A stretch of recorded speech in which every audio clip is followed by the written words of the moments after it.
Yeah, 1212. Right, yeah. So yeah, I'm here for my brother, you know what I'm saying? And you know, you actually didn't believe in us and our talent because, you know what I'm saying, you said that you didn't want to rock with us as a group. You wanted to just fuck with my bro. So fuck with my bro. But we'll help out. You know, my bro want us to love you. Yeah. For you to love us so we could get together and really become what we already had. Yeah. So he could realize that we dope also. So one, you know, was adamant about that. You know what I'm saying? So he put us in situations like the Beat Nut situation where off the books that he took us to the studio with Juju and them in the Corona duplex out there where he was living at. And them niggas just played that beat and he told us, write, the essays. So we started writing and shit and whatever. Oh, so y'all wrote that joint? No, we wrote our parts. They wrote their parts, but but y'all was writing your own shit though. His pun told us, like, right, just in case. Yeah, you know what I'm saying? So we was like, okay, cool. So the nigga told me to, you know, go after one. When he says that's it. You know, so we used to always go back and forth. If you check out like toe to toe, the Veronica joint, we used to always go off the last word.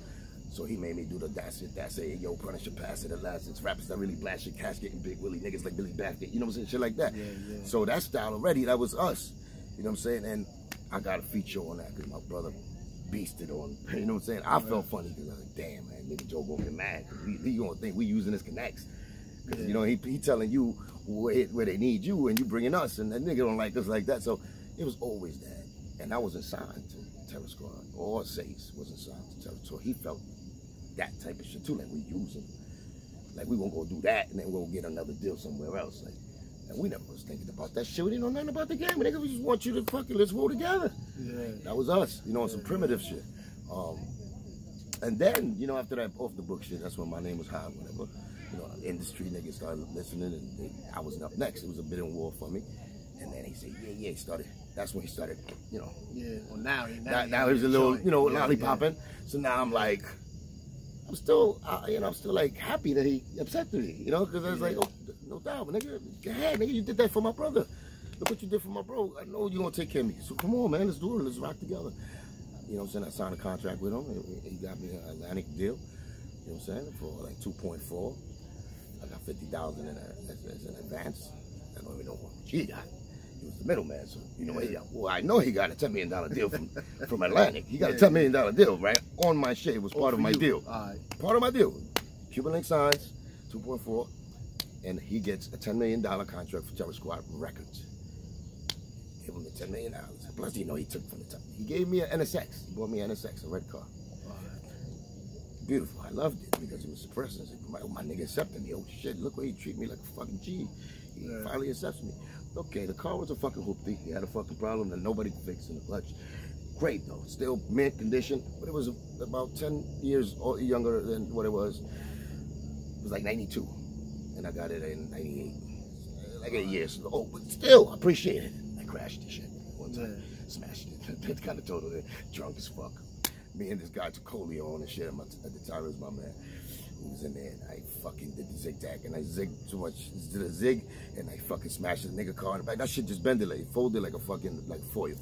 Anyway, now I'm no license, drunk.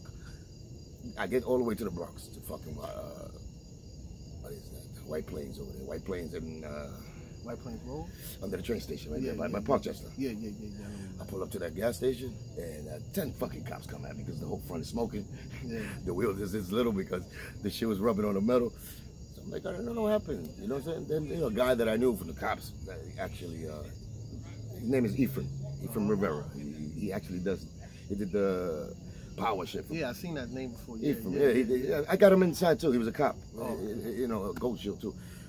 And I brought him in because he's a nigga that actually see me grow up. Like I 163rd and Sheridan Avenue.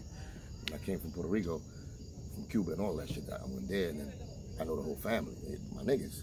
I thought so. He was doing his thing. He was working on me with a clothing deal. Also, he was doing the thug shirts. But he's talented. You know what I'm saying? As far as like videos and shit, haircut, he's a talented guy.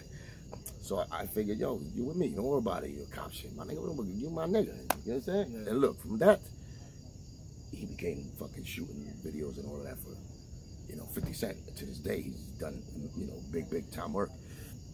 Anyway, so I was working with a clothing deal with that nigga. The same niggas from Joe, 560 gear. Yeah. Wanted to give me a deal. Nigga Joe never told me about it. And I knew about it. So now I'm like, yo, my nigga, why you not gonna tell me the niggas want to give me a deal for clothing? I want to make some money too. I want to like clothing. I want to make my own $30. Why not? Let's get this paper. You still get my 20%. Yeah. You still get money off me. Yeah. So if you've been part of it, you could handle the deal. Maybe you could skim off the top like you always do. But I gave you that much trust that I want you to be part of it. He said, nah, I don't do it. He was jealous of it.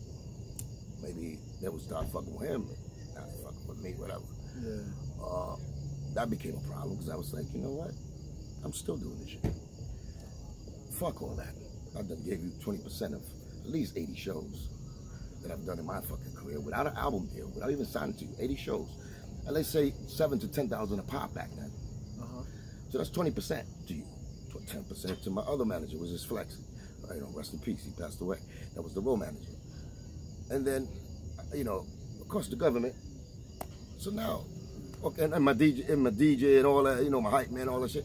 I'm already losing like 40% of my fucking check being loyal. I'm not in a contract with you as my manager, but we know you're my manager. I'm giving Joe that name and that position because that was across the board. Yeah. You know what I'm saying? Go ahead. Remember, you told Pun, once you get hot, you put your mans on. But now you're skipping that part and you get to us because we made ourselves hot. So now you skipping that part. So now we rocking with you.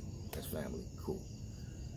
So all of that, my album is in the works. He not even fucking arguing with fucking the Atlantic Records niggas all the time. He's over there balling because he got $10 million. So now he's doing everything else except the Cuban Link album. When it was his turn, I was up there every day working alongside with him. When Pun was in his works, I was up there. So I was the nigga that was always there. You know what I'm saying? And I felt a certain way because he wasn't there. And he's supposed to be leading me through this shit. Yeah. You know what I'm saying? So, I felt that little animosity there for me. That you didn't give a fuck about money. But then I go back to this nigga didn't give a fuck about me. So what he doing? Why he doing this more important than my turn, my first time that, the pretty boy that he popped up and he gassed everybody on. Now it's his fucking rookie, album coming up and he not even around, giving fucking the same thing that he did for Pun. So now I'm feeling away. We go to Bridgeport. Shit pop off. Fight. Nigga runs. He runs away from the club. Leave us all there. Joe runs? Out of here. That nigga was halfway in New York already. We over there fighting big niggas too. You know what I'm saying? I don't know if you heard niggas, but that was a big joint. You know what I'm saying? Bridgeport.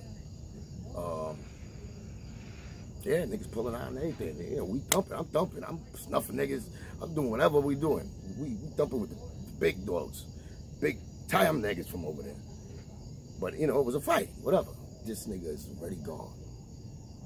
Halfway to New York, like he's the fucking president. Now I remember all the times that this nigga put us in situations where we had to fucking stand up for this. You can't. What is going on? That's when I seen the funny shit. I of course got mad. As soon as I get back to the Bronx, I go to Pun house. Pun gotta be the mediator because I'm telling this nigga, yo, my nigga, where the fuck you run away with my gun? Like niggas use my gun to get you out of the club. How the fuck that happens? I never left niggas' side, never. That shit got me tight. That was a big argument. Then there was another time where it was me and Master Flex shit when he came out his face and he was saying shit like, go ahead, nigga, say the same rhyme. You always gotta say the same rhyme you always say, because back in the days, you already know we only got like 3 fucking rhymes in the chamber that we remember. And even though I wrote mad shit, but I don't remember 3 rhymes. That's just what we was. We lazy in that way, we was. Even him. But he didn't, he knew that, he had shit in the stash, because Pun wrote it for him. I'm again wrote it. So in front of Master Flex, he said that shit. I kind of feel embarrassed, like, why I gotta say, it's the same rhyme, nigga? This shit is fire. Yeah, but you, come on. And then he tried to sum me there, and I was like, which one you're gonna say? The one Pun wrote you, or the one Armageddon wrote you? Which one are you gonna say? So his face lit, turned, the beluga turned red. So now, the blowhole of the beluga is I start stretching, and he can't really do nothing, but he feels a certain way, and I know that. But it's, my nigga, you're not gonna do that to me. You're not gonna do that. If you do this, why would you do that? We would never do that to you. So why would you do that? Why would you open the door for that? Anyway, that's just about some respect. He always had that, the classes type of,